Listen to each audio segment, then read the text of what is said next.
How to change your avatar on Roblox. Hello everyone, this is Sabrina here to help you today. So without any further ado, let's get right into the video. So first, launch your Roblox application.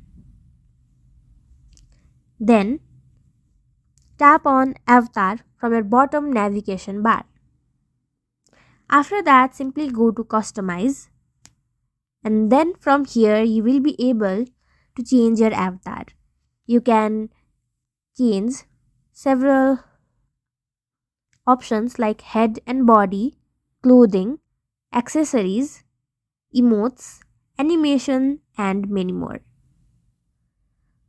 So that's how you do it. Thank you for watching this video. Make sure to like, share, and subscribe to our YouTube channel.